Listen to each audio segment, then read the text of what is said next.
Hey everyone, welcome back to the podcast. Sales is not a dirty word. I'm here with Myranda Love. She's the CEO of Ninja Growth Secrets. Is that right? I said it Ninja right. Growth Strategies. Ninja Growth Strategies. She's owned 3 businesses. She helps people, coaches, get 6 and 7-figure businesses. She's the expert for the experts. And she's also an internationally best-selling author. I am so excited to have her on the show. Welcome, Myranda. Thank you so much. Glad to be here. Yeah, so I am going to do something a little different today. I'm going to ask you all about your different businesses, what you liked, what you didn't like, and some hard-hitting things like at what financial point people should do certain things and what risks they should take and how they could avoid some pitfalls that are easy to fall into and that kind of thing. And you have so much experience. I'm just so excited to talk to you. I'm excited as well. Thank you. So how long have you had Ninja Growth Strategies? So I started Ninja Growth Strategies about 2.5 years ago. Okay. And you had 2 other businesses before that, right? Yep. I've been an online entrepreneur now for 10 years, figuring these things out. What were the other 2 businesses? A recruiting company that I co-founded with my sister, and it's been actually sold 2 times, and it was a 7-figure business, and it is still employing some of my family members there in small town Alabama.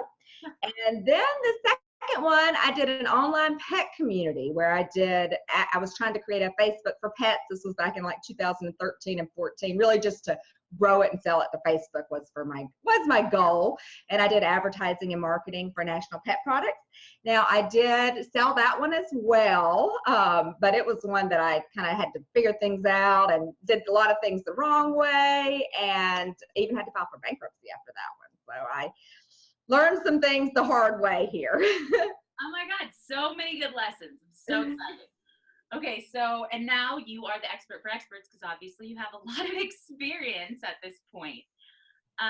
And this is your favorite one out of the 3, right? It is, yeah, because whenever I kind of started trying to figure things out on my own, I did everything wrong. And I know whenever other experts and entrepreneurs are just starting out, they are confused. And so we definitely have a unique way of doing things here at Ninja Growth Strategies. Okay, so in the beginning, when you say we did a lot of things wrong, what do you mean? Well, in the business that I started by myself, my first solo business, which was the second one, I had at that time probably about 22 years experience in operations and business management and helping businesses grow. And I had just sold a 7-figure recruiting business. And so I thought that I knew everything that I needed to know.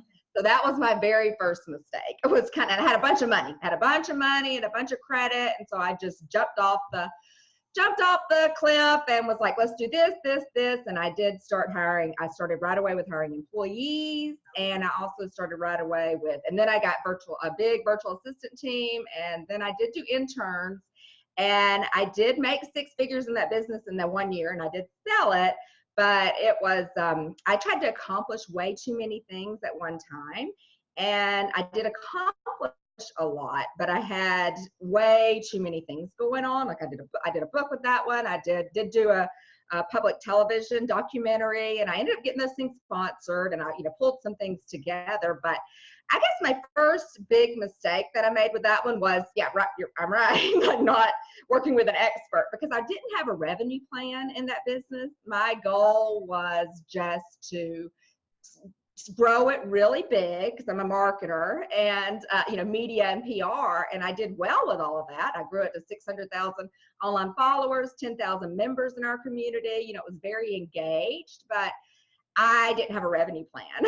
And so then nearing the end of kind of the first half of the year, I was like, crap, I'm running out of money. I thought that I had enough money to grow it big enough, and then I had to start figuring things out. So that's whenever I started working with marketing coaches myself and getting really good at online marketing and copywriting, and actually converting people into making offers and converting people into actually paying dollars. I think that's a really great lesson.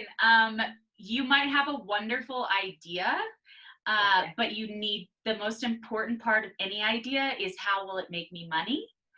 And it can get, it's easy to get lost in just this idea. I think that's a very common like entrepreneur, like idealism.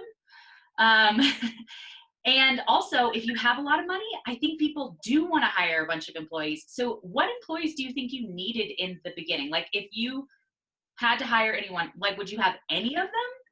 Well, at that point in that business, I would have probably started out right away with a virtual assistant instead of having employees, because it was very social media oriented. It was for pets, so I was showing. I had a mission to increase awareness of veterinary specialists, and that I had a big mission, and so I feel like I was doing the things, using my little dog at the time and really growing and engaging community and, posting a lot on social media. And I did use Facebook ads to get likes. Again, this was in 2013, so 6 years ago.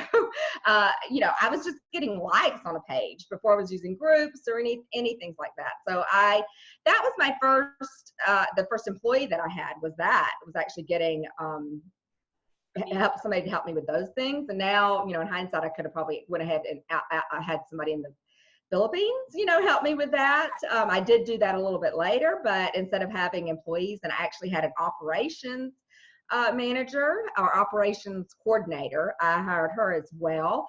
And because my background was in operations and I wanted to accomplish a lot, the first year, I even started right off and went to this big Super Zoo conference. And, I did a lot of things that I spent my money on, and I did end up growing and got a lot of media and things like that, and I did end up selling it. But that was definitely some of the mistakes I made. But in the business that I have now, Ninja Growth Strategies, honestly, right now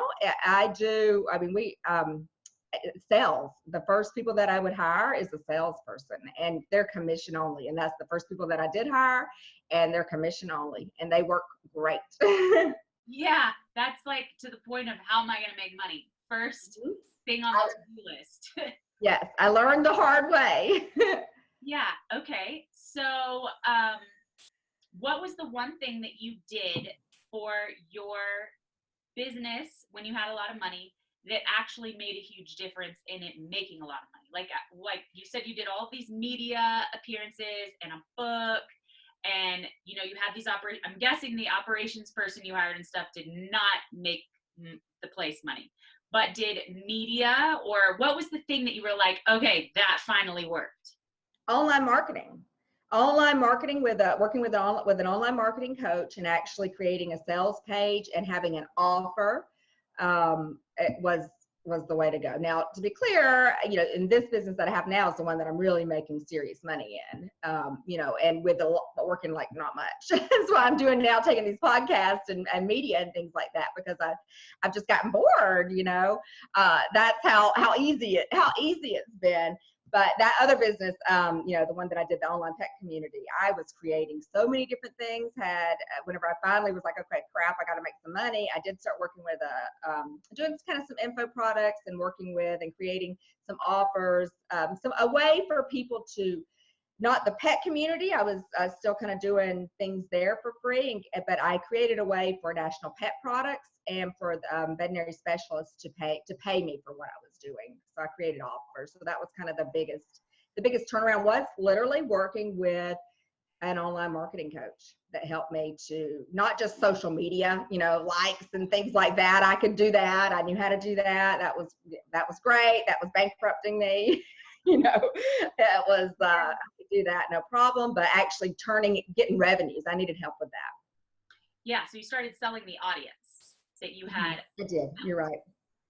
Okay, so with the first bit, so wait, when you filed for bankruptcy, like what does that look like when you filed for bankruptcy? It just means that since you filed as a company separately, they couldn't take any of your personal assets, right? It just means what happens? I filed as a person. I funded my business personally myself, and I filed as a person. And it was actually after I sold my business. So I sold it, and then I spent the money on, I was in $100,000 in debt.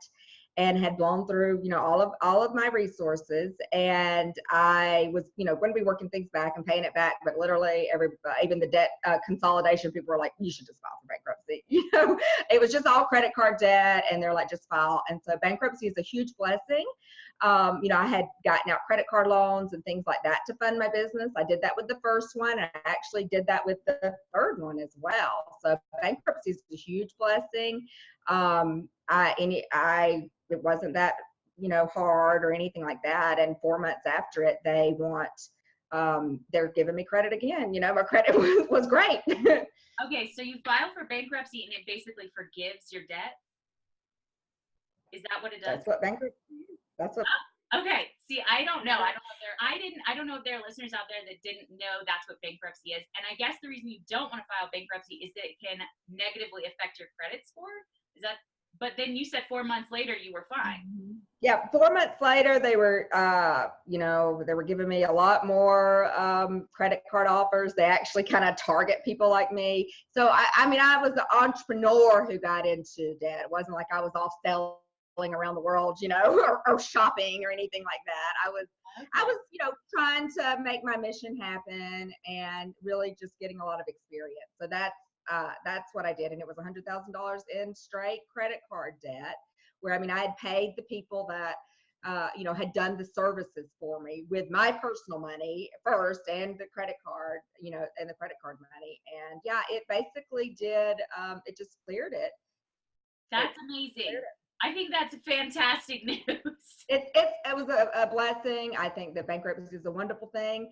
I would give, if anybody, you said you wanted to hear some real stuff here. If anybody wants any advice at all that's out there, the one thing that I wish that I knew that I didn't is that you can actually file for bankruptcy with check your own people. I'm not a lawyer or anything like that here, giving advice like that, or financial advisor, but you can file for bankruptcy with $1.33 million in your retirement account, like an IRA and a 401k. So don't do like I did. I completely drained everything and drained the bank accounts and drained the 401k and the IRA, because at that point I had such a big show going on. I had created, websites, that online pet community and online store, and I had to create it so many times, with paying these developers and everything like that. And, I had those employees, and just to keep the things running that I had going on, I had just so many expenses. And so I literally was like, just really all in my dream and my vision. Again, I was wanting to grow it and sell it. It was an impossible dream that I had. Again, that's why I should work with a business coach at the beginning. That's like, girl, don't do that. That doesn't make any sense. I drained it all, just keep, paying things, and was wanting to grow it to sell it to Facebook for $1 million. It was an impossible dream that I had, and I was all in. But now I've since learned that I'm not saying I would have done things differently, but because, the experiences are what they are. But I definitely, so that's what I would do. If anybody's out there, and just leave the IRA and the 401k money alone. Yeah.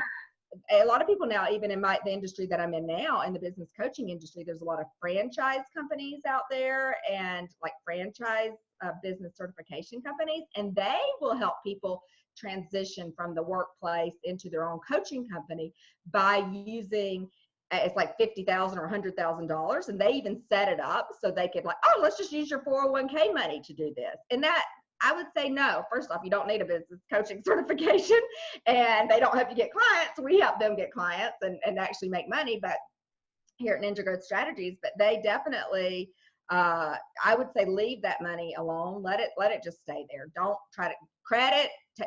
Do all the credit you want, because you can literally clear that. And with Chapter 7, you can technically file every 5 years. I mean, most of the self-made millionaires out there, Donald Trump, many of them, have filed for bankruptcy twice.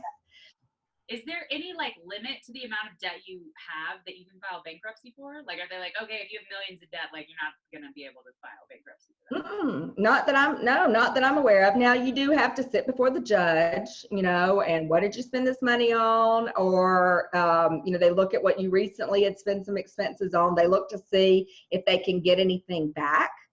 They look to see if your assets, and you do technically have to be bankrupt. Now, you can still have a job you can be bankrupt today, and then tomorrow I've got, a $20,000 sale, and then I've got that $20,000. It's my money. That would be post after filing. So I mean, you can still have money coming in, and they can't make you work or anything like that. Because I did have some concerns, because I was writing my international best-selling book at the time while I was going through that process, and it was just the timing of everything. But the bankruptcy attorney that I spoke to at the beginning, whenever I knew that things were coming to a head in my business, I was like, okay, what do I need to do? And he said, hey, if I would have filed basically while the business was still making money, then they would have taken that as an asset. But because I sold the business and then spent that money on actually more personal and professional development for myself, I knew that's when I started working with more high level mentors and things along those levels, because I knew that I needed to figure things out. So that's what I spent my money on. Again, I didn't go traveling around, yachting around yet. I'm doing that now, but with the money that I'm making in my business. So those are, that would be some lessons learned the hard way. Can they repossess your house or your car as an asset? Again, I'm not going to say that I'm the expert on those things. So, on my personal experience at the time, I was just renting, and I had a car. I think, the laws are very different. So I don't really want to try to, I share the experiences that I had with it. With a grain of salt. So I will ask a bankruptcy lawyer about that, because I do own a house, and that is like a scary thing, that they might take it. So actually, in the earlier days, back whenever I was in college, and I did work for a bankruptcy attorney. This was, well before that I did. And so we did have people there with houses, and there's like chapter 7 and there's chapter 13. And it really depends on what type of assets that you have and what it is that you're wanting to do. But you do, it just really depends. I think that I know a little bit about it, but just enough to get myself in trouble here. So I don't want to, and laws are different everywhere probably. Right. So. Like different by state or something. I don't know. So anyway, take it with a grain of salt. However, really good to know. We should look into that. So also with the first business, what did you do that really made that one, like out of all the things you did, what made the huge difference? Well, that one, we had a high ticket offer right away. And my background at that point, I was an employee. I would never even thought about becoming an entrepreneur. My sister was the one that had sales background and was a recruiter and wanted to start her own recruiting company. And she needed money, and she needed money. And so that's whenever I first started putting some of my own money into it. And then she needed more money, to become an owner in it. And she needed more money, and so that's when I started taking out like $15,000 out of my credit cards and putting it in to kind of fund that, to help us get that going. And because my background was in operations, meaning I know how to make things work. I know how to I can make the person who has the idea and the vision and knows how to make money, I can make it happen for them, put on events, put butts in the seats, organize the staff, everything like that, that was actually my downfall, trying to do it by myself, because I'm an operations person. I can make stuff happen, but I needed a clear revenue plan. And so that was the big difference. But like my sister, she, her background was in sales, and she was all about making money, which I wasn't, at the time. And so we had a high ticket offer, which is what I teach now as well. It was the best thing that we did. It was $25,000 that our recruiting fees were, and they were commission based, so they would take 6 months to close if they closed, but we would have, sometimes, $200,000 months, in our second year, in our third year. So that was the best thing, was that actually having a high ticket revenue plan from the very beginning. And that was a mistake that I didn't have in my second business. And a salesperson, your sister. Mm-hmm. Yeah. And a salesperson. You're right. And that's what we started having sales. We had salespeople and everything like that. Commissioned at the beginning. What about working with your family? What do you have to say about that?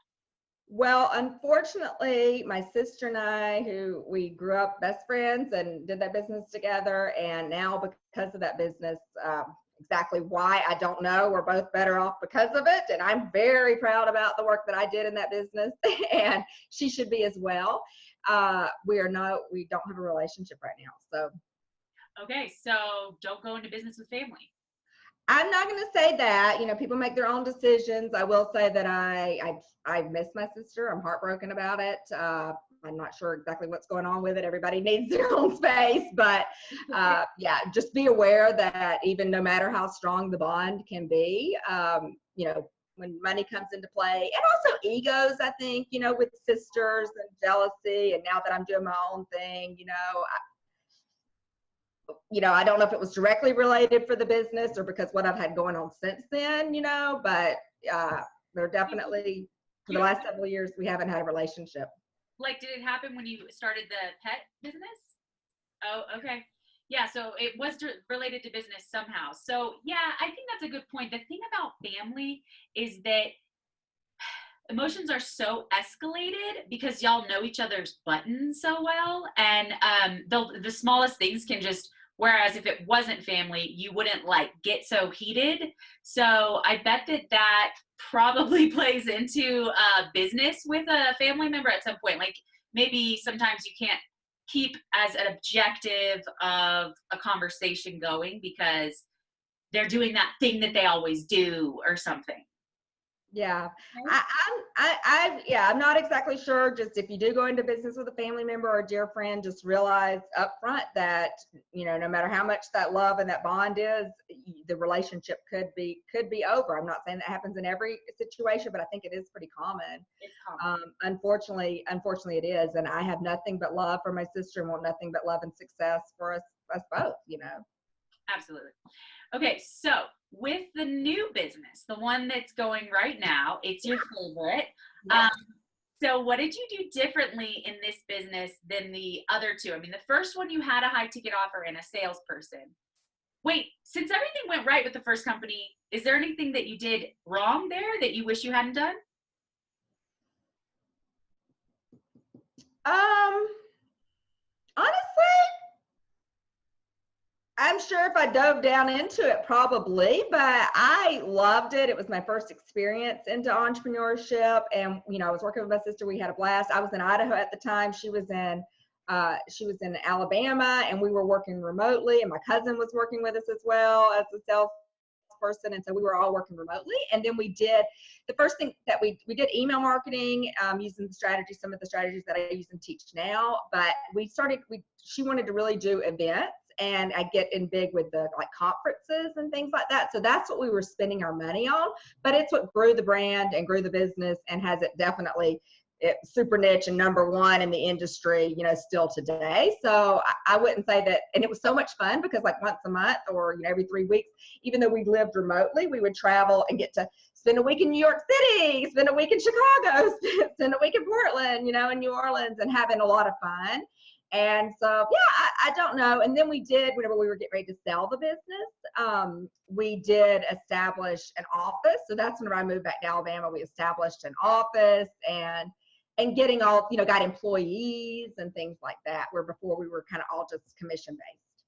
Okay, so big difference here that you can notice between the two. You didn't get employees till at what point of revenue you were making? When did you start getting employees? It was like, I guess 250,000. And then that first year we had employees, we did 500,000 in revenues. And obviously our expenses were kind of high as well. Right. Okay, so it's good to know. No need to get employees until you're at 500,000 or 250 maybe at the soonest. Like full-time employees where you're like paying them a salary, not contractors. Yeah. So, okay. That now the newest business, tell us what that looks like. Obviously you had a high ticket offer and a salesperson from the beginning. Not from the very beginning. That would be something that I would have done differently, actually, would be that. So the first thing that what I did right with it is that I worked with a mentor that was doing exactly what it was that I wanted to do. That had a high ticket offer, an 8-week group program like what I'm running now. And, they're doing a million a month still. So, I mean, I worked with, and I paid them well. I did at that point even was able to take out another loan. So credit wise, I was able to take out $20,000 to make it happen. And I'm extremely resourceful like that. Again, this was after I filed bankruptcy, Right. But I worked with a mentor at the beginning. It was somebody that was doing exactly what it is that I wanted to do, paid them well for it. And I had a high ticket offer. And I did that, yeah, just kind of by myself. I didn't try to have a big expensive overhead or anything like that. And our strategies that we use and teach here in Ninja Growth Strategies, we don't even use advertising. So they taught to use advertising. Most of the coaches and experts out there teach to use Facebook ads, and you have to do all this. And we don't do that. So What do you do instead? Like, is it writing a book, or is it doing speaking engagements, or any of that? no, I'm getting into those things now. And I did, because I'm bored. And so it's kind of fun. I did write a book in between. I took kind of 2 years off between selling the one and actually starting the second one. Like I starting the third one. And that was the ones that were my own. I wrote a book in between that just because it was a passion project that I had to get back to from stuff stories that I had to tell from even before I got into entrepreneurship, and then the keys, unlock your dream life. And it was kind of, I had to do that. So it was just a book that I literally had to do. And I did use some of that money that from the business that I sold to help work with somebody to make it a best-selling author, and things like that. So, but I haven't really made any money off of that book. So I would, it was just something that I had to do. I would now recommend, if you're looking to start an expert business, expert coaching or consulting or mentoring business, writing the book would be the last thing that I would do after you've got money coming in and a revenue stream, because it is not, it's not going to make you any money at the beginning. So what we do, and speaking is, I'm not going to say speaking won't make you any money. It'll take you a while to do that. And you need to be a good speaker. I was a writer. I am still a writer. And so I'm moving into the speaking is a little bit going to be new for me. And I'm working, of course, with a speaking coach for that. So what we do to get clients is our unique, that's what I sell, is our unique way of doing it. And I had figured those things out in that first business. I had figured those things out in the second business. Those strategies were still good. And then now you just need to have that high ticket offer. So we use LinkedIn. Yeah. We use LinkedIn, a very specific way of reaching out on LinkedIn, and it's called the Ninja Growth System. And I do have a webinar, a free web class that I would share that if anybody wants to check that out. That's at ninjagrowthstrategies.com. And that will show you how to make your first, or your next is what I call it, because who knows where people are, but your next 6 figures right now on LinkedIn using the Ninja Growth System. And it'll show you exactly how we do it. And I can basically, yeah. So having I guess your question was, what was the things that I did right? Was working with a mentor at the beginning, and what did I wish that I did differently?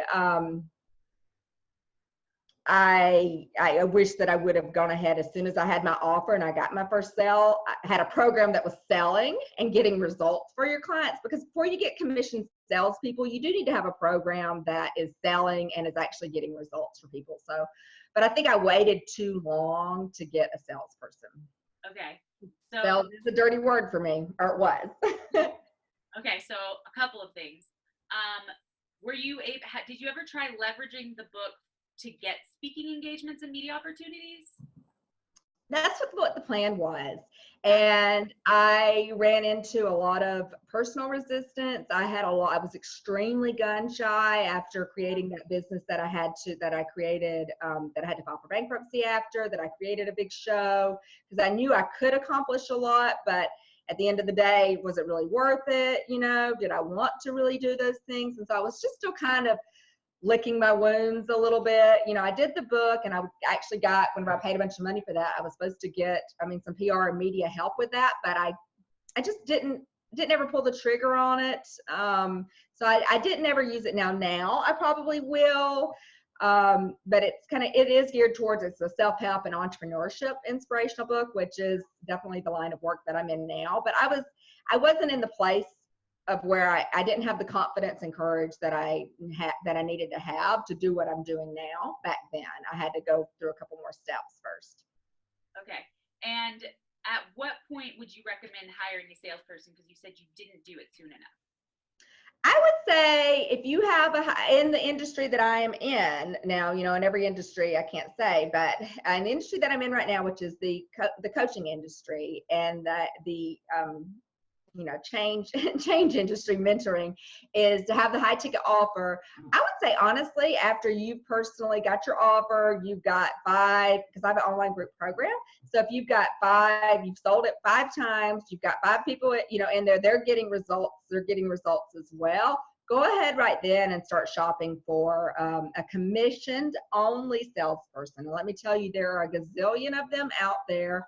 On LinkedIn is where you can find them. I find them through my funnel now. They come to me, but that's what I would do. Now, you do need to have a process that actually enrolls them, and not just kind of reliant on them and their experience to do anything, because if it's selling, it should be duplicatable. But it was a skill that I had to learn, enrolling people on the phone, with one phone call in 48 hours, from sending them an invite on LinkedIn to having them paying me big bucks without knowing me. Yeah, that's amazing. So when you talk about having a process to enroll, what would you recommend people do? Like documents that they can study to get familiar with their products, or what exactly is it? I would recommend that you do training yourself. Take training. I've worked with a lot of mentors out there for marketing and for sales, and so I had my own. So that's where I learned the process that I'm using now and teaching now. And then I don't, I had to learn that and get good at it. And then I actually let my salespeople be able to use my training, and tell them, they go through my training, and so they're doing the outreach too. They actually are. They actually are doing the outreach, and I pay them a sales commission, and then I pay them a lead gen, a referral commission, basically, when the lead comes from them. When they get the calls, they get double. So that's awesome. Can I ask what the lead gen commission is? Because I haven't really heard of that. I know I'm familiar with the sales commissions. Usually it's 10 to 20%. But what would the lead gen commission look like? So what I do right now is, and my coach before me, she's like, that's their job. They need to be doing those things. I'm like, no, I like to be generous. I like to share the wealth around. So I do pay now 10% for just sales. And then I'd pay another 10% if they totally get the call booked themselves. And if they do that, now that could be from their current network or using our system on LinkedIn for reaching out. That's where they usually come from, or wherever. Like if they're getting that person from their network, even if it's using our system that I teach, then yeah, I do pay an extra 10%. And then there's some wiggle room in the middle, because they actually we do what's called warm calling here at Ninja Growth Strategies, where whenever people have already opted in to watch our webinar, or then we ask for their phone numbers, and so they'll call out there. So if they get the call booked, if they're the ones who actually did that, then I do. There's there's some percentage for them as well. So you only pay if they booked it and it closes, or do you pay them even if they got the booking but it didn't close? There's no money to pay on. There's no commission to pay on if it didn't close. Yeah. Okay. Cool. Well, what you're doing sounds really interesting, and I will definitely include the webinar for everybody to look at. I mean, who's not tempted by the idea of 48 hours enrolling somebody in something high ticket just because of LinkedIn? I know a lot of people are doing stuff on Facebook right now, and people I work with, the Facebook leads are definitely a different quality from LinkedIn. Mm-hmm. So it sounds like that has paid off in spades, and you've got a systematic blueprint. So I'm definitely going to include the link with this.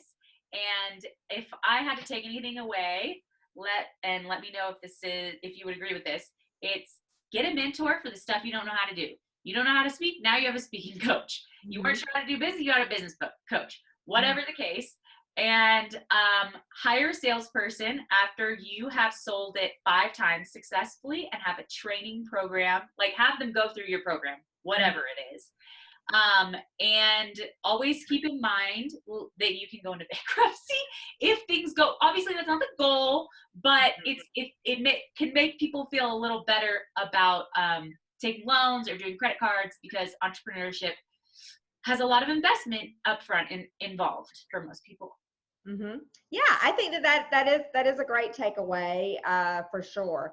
Yeah, a lot of people are afraid of bankruptcy and they're like, oh my gosh, and because we speak to so many experts and entrepreneurs, sometimes 20 a day here now in Integral Strategies. And they're just so afraid of so many different things. It's like, that's their goal, is just to get out of debt. I'm like, well, that's a dead man's goal. Whenever you die, you'd get out of debt,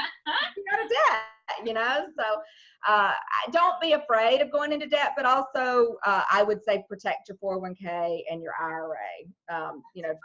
Don't use that money. Those are mistakes that I made. That's true too. Oh, do you have any other staff with your current business besides salespeople? Currently right now, no, I don't. I have had virtual assistants or a virtual business manager, but those are kind of those are strengths for me. But I have it so simple now. And so now my salesperson basically does a lot of the tasks that my virtual assistant used to do. And, that's where between the 10 and the 20%, because it's all based on, if we get a sale, then, everybody gets paid. And I also pay the same day. A lot of people don't do that. They make them wait. I'm like, hey, you're getting money from me. It goes right back into you. So that's how I do it. Good. I will say that there are a lot of people that don't realize that when they have a good person, overpay them. Like, make it so that they would never leave. You want to keep that loyalty, and it sounds like you're doing a great job at that. And I think that that's an awesome takeaway too, because a lot of people like to think about like what's in it for me too much, that they don't think about making it a win-win. And it sounds like you've done a great job of making a win-win so that you attract the best talent and then they never want to leave you. Yeah, it's got to be a win-win for sure. And one other thing I would say is, if you've got somebody who you're trying to train somebody for sales, I've made this mistake myself, and even, trying to figure it out myself. One time, one month when I was first starting out, I did 30 sales calls and didn't enroll anybody. I'm great at getting calls booked, but wasn't great it took me a while to get that process down. And I've had some people that she was kind of a friend and she had a sales background, and I'm like, she applied and everything like that. I'm like, okay, let's do it. I let her stay on for way too long, blowing through my leads. And so I would say you can usually tell within, some people say 10 calls, they should do a sale within 10, but I would probably say within 5, you can tell if it's going to work out or not. Now I have, because of that experience, where I just she probably did 20 calls without doing any sales. And that's just, that's not good for anybody. We're not making an impact. She's doing a lot of work and not making any money. And I just had to, I let that go on for way too long. And so now I do have a better test process where we'll do just our initial kind of training and mock calls. And I'm like, you know what? That's not going to work. It's not going to work out. Let's don't waste each other's time. Thank you for thank you for trying, but let's don't do it. So yeah, don't let somebody work for your leads. Okay. Well, this has been amazing advice. I think that it will help a lot of people. I really enjoyed talking to you. You're fun. You're charismatic. So thank you so much for coming on, Myranda. And everybody should definitely check out that webinar at a minimum. I know I'm going to. Awesome. Yeah, that is at ninjagrowthstrategies.com. And it's definitely very good for anybody that's trying to start an expert coaching business or mentoring business, because a lot of things that people, or even just LinkedIn, a lot of things that people are teaching out there right now is just really, it's more of that busy work that maybe in 6 months or a year or next year, it'll turn into money. But you need to, if you're like me and most people out there, whenever you're starting a business, you don't have time to wait. And so, you need to go ahead and start getting money in the door right away. And so I was able to launch in that web class at ninjagrowthstrategies.com. I share how I was able to launch my coaching business. I did 25,000 started out right out the gate in 8 weeks. 25,000 per month, and we doubled every year since then, like what we're doing. And don't try to burn through. Right now we are doing Facebook ads and it's extremely expensive. Don't try to burn through. I mean, you will eat up that money just like that. So really focus on getting the money right and having your high ticket offer and all of that, which I do go into that. That's exactly what I go into in that web class. And one of the lessons in there, I'll just tell you, is fortune before fame. And I did learn that the hard way. Yeah. Okay, thank you so much for your time, Myranda. It was so great having you on, and everybody tune in for the next episode. Thanks for Thank listening. you. Thanks, Alicia. See y'all soon. Bye.